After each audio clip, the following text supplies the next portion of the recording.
बच्चों, कैसे हैं आप सभी? मैं आशा करती हूँ सभी लोग स्वस्थ और प्रसन्न होंगे। आज हमारा पाठ जानवरों का नाटक को हम पढ़ेंगे और समझेंगे। तो आइए शुरू करते हैं इस पाठ को। ये है पाठ जानवरों का नाटक। ये एक नाटक है। इस पाठ को हम सभी दृश्यों के माध्यम से पढ़ेंगे और समझेंगे। इसमें पहला दृश्य है, जंगल में सारे जानवर बैठे हैं। कौवा अपने दोनों पंख द्वारा ढोल बजाकर घोषणा कर रहा है, यानी अनाउंसमेंट कर रहा है। सुनो सुनो सुनो, सारे जंगलवासियों सुनो, कल शाम को 4 बजे बरगद के पेड़ के नीचे फैशन शो होगा। जो भी जानवर इसमें भाग लेना चाहे अपने जोड़े के साथ सज धज कर बरगद के पेड़ के नीचे आ जाएं। झुंड में सभी पशु पक्षी आपस में बातचीत करते हैं। हाथी कहता है, फैशन शो, ऐसा तो न कभी देखा न सुना। ऊंट कहता है, पता है, इस फैशन शो में सभी को अपने जोड़ों के साथ आना होगा। जो जानवर बिना जोड़े के अकेले होगा वह इस फैशन शो में भाग नहीं ले पाएगा। हिरण कहता है, पता है, इस फैशन शो में केवल पशु भाग ले सकेंगे, पक्षी नहीं। इसीलिए न्यायाधीश के रूप में उल्लू, तोता और मोर को चुना गया है।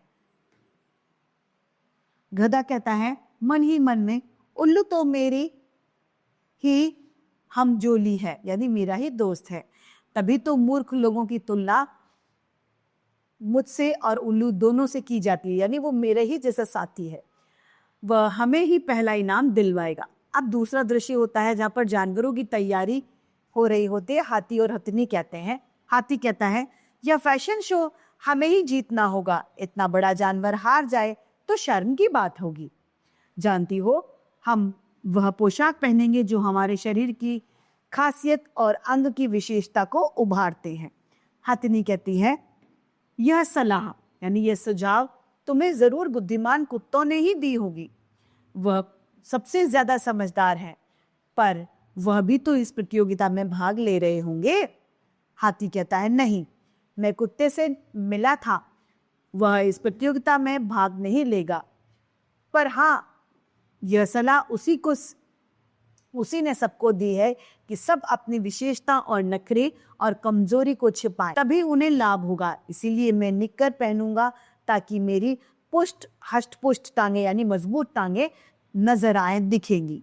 हथिनी कहती है, मेरी सबसे खास है मेरी सूंड, इसीलिए मैं नथुनी पहनूंगी ताकि मेरी सूंड और भी खास नजर आए।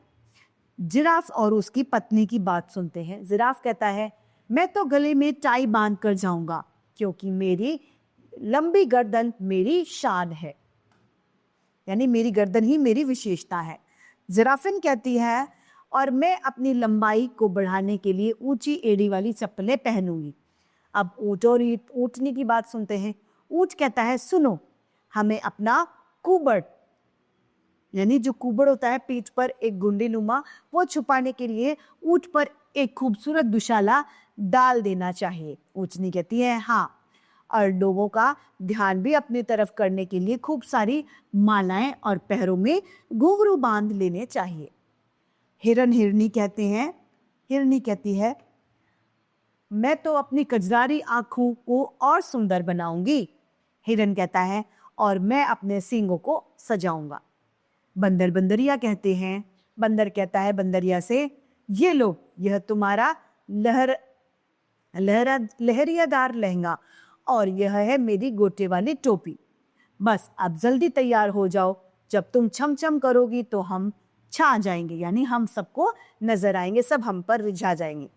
भालू और घोड़े की बातचीत होती है। भालू कहता है घोड़े से, अरे भाई, तुमने अभी तक अपनी तैयारी शुरू नहीं की, मैं तो अपने बालों को रंगवाने जा रहा हूँ। घोड़ा हंसकर कहता है भालू से, हमारे पास तो बनी बनाई हम उसे ही सजाकर आएंगे। बिल्ली आईने में अपनी छवि देखकर मन ही मन खुश होती है और स्वयं से बात करती है। बिल्ली कहती है, देख ली मैंने सबकी तैयारी, मेरी तैयारी सबसे अच्छी है।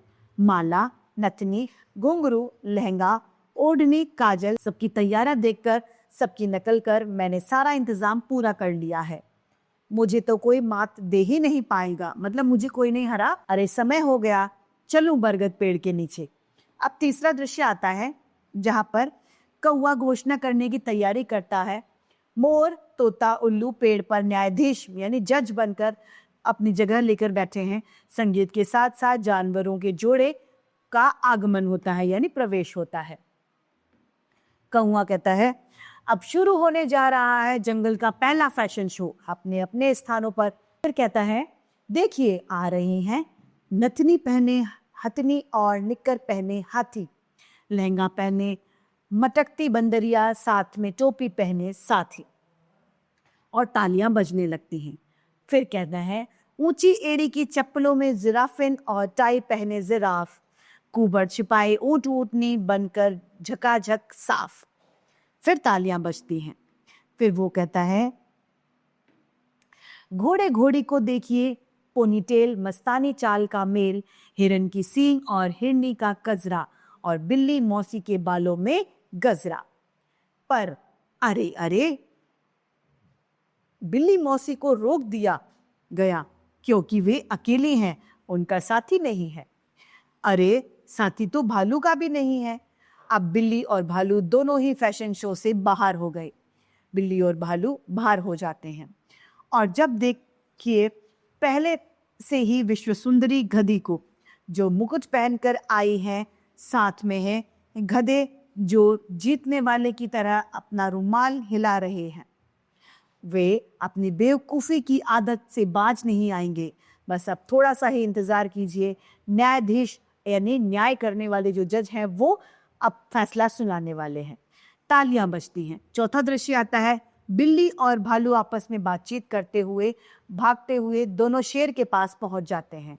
बिल्ली हाफती हुई कहती है, दुहाई हो महाराज, आपकी जानकारी के बिना जंगल में फैशन शो हो रहा है। न जाने किसने उल्लू, तोता और मोर को जज न्यायाधीश बना दिया है, परंतु जंगल के राजा तो आप हैं। आपके अलावा कोई न्यायाधीश कैसे हो सकता है? भालू कहता है, पशुओं के फैशन शो में पक्षियों का क्या काम?